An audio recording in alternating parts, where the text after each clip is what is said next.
గుర్తుపెట్టుకోండి. జగన్ తరఫున నువ్వెలా పనిచేస్తున్నావో మేము కూడా అలాగే పనిచేయడానికి వచ్చామని చెప్తే మేమేమీ పోటుకోవాలం కాదు.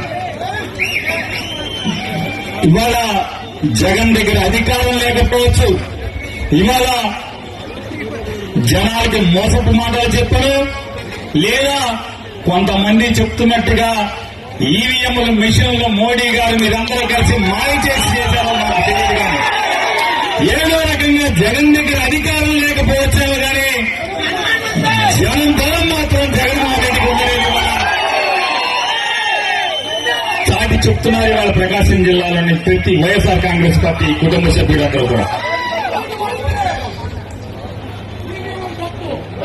జనాన్ని మాయ చేయడం కోసం, జనాన్ని లోపరుచుకోవడం కోసం జగన్మోహన్ రెడ్డి ఏ రోజు కూడా గోరు రంగు పంచి కట్టలేదు, ఎవరో రంగి కూడా కట్టలేదు. ఈ రోజు కూడా జగన్మోహన్ రెడ్డి ఏ రోజు కూడా నాకు మతం లేదు, నాకు కులం లేదు అని మొన్న చెప్పి ఇవాళ నాకు కులం ఉంది, మతం ఉంది అని చెప్పని ఇవాళ డ్రామా మాటలైతే జగన్మోహన్ రెడ్డి మాట్లాడలేదు.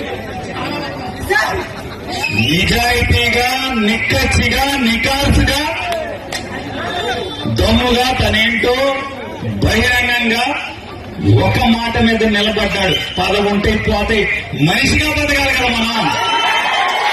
అధికారం ఉంటేనే పోతే. చంద్రబాబు నాయుడు గారి కన్నా అధికారం శాశ్వతంగా ఉందా?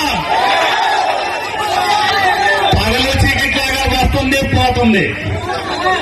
రెండోది చంద్రబాబు నాయుడు గారి లాగా ఎవడో